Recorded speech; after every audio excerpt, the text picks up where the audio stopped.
વડોદરા શહેરના દંતેશ્વર વિસ્તારમાં આવેલા જલપતનગરમાં સતત વધી રહેલા ચોરીના પ્રયાસોને લઈને સ્થાનિકોમાં ભય અને રોષનો માહોલ જોવા મળી રહ્યો છે. વિસ્તારના B5 મકાનમાં રહેતા એક સિનિયર સિટીઝનના ઘરને છેલ્લા 2 મહિનામાં ચોરોએ ચોથી વખત નિશાન બનાવવાનો પ્રયાસ કર્યો હોવાનું સામે આવ્યું છે. મળતી માહિતી મુજબ ગઈકાલે મોડી રાત્રે અજાણ્યા શખ્સોએ ફરી એકવાર મકાનમાં ઘૂસવાનો પ્રયાસ કર્યો હતો, જોકે કોઈ કારણસર ચોરો પોતાના ઈરાદામાં સફળ થઈ શક્યા ન હતા અને સ્થળ પરથી ફરાર થઈ ગયા હતા. સ્થાનિકોના જણાવ્યા અનુસાર અગાઉ પણ આ જ મકાનમાં 3 વખત ચોરીના પ્રયાસો થઈ ચૂક્યા છે.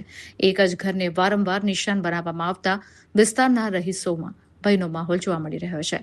સ્થાનિકોએ પોલીસની રાત્રિ પેટ્રોલિંગ વ્યવસ્થા સામે સવાલો ઉઠાવ્યા છે.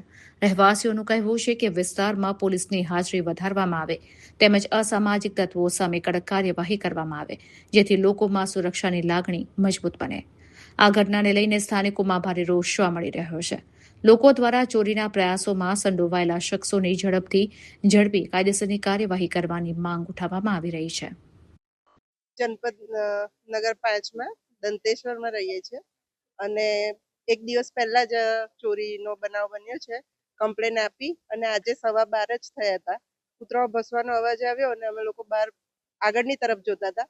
અમારી પાછળની તરફ અમારી જાળી ફરી જ્યાં પહેલા દિવસે કાપી હતી ત્યાં જ ફરી થયું. અમારા ઘરને અવારનવાર આ 1 મહિનામાં 5મી વાર ટાર્ગેટ બનાવવામાં આવ્યું છે. મમ્મી પપ્પા બેવ સિનિયર સિટીઝન છે અને એમની સાથે મારા એક સિસ્ટર રહે છે. તો અમે પોલીસ કમ્પ્લેન પણ કરી છે, પણ છતાં ત્યાંથી અમને કોઈ રિસ્પોન્સ મળ્યો નથી હજુ સુધી.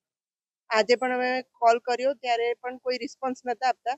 આખરે અમે કહ્યું કે હવે અમે ઉપર સુધી જઈશું ત્યારે આયા છે, પણ હજુ પીઆઈ નો કોઈ અતોપતો નથી.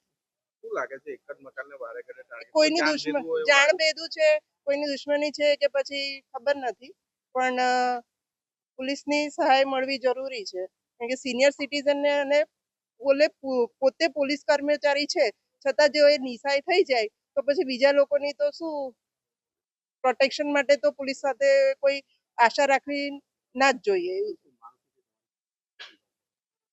એકદમ ચુસ્ત બંદોબસ્ત એટલે કે કડક પેટ્રોલિંગ થવી જોઈએ, જેવી પહેલા થતી હતી. આટલા બધા ચોરીના બનાવ થાય છે, રોજે રોજ 10 થી 15 થાય છે, છતાં પોલીસ કોઈ કાર્યવાહી નથી કરતી, તો એનો મતલબ શું થયો?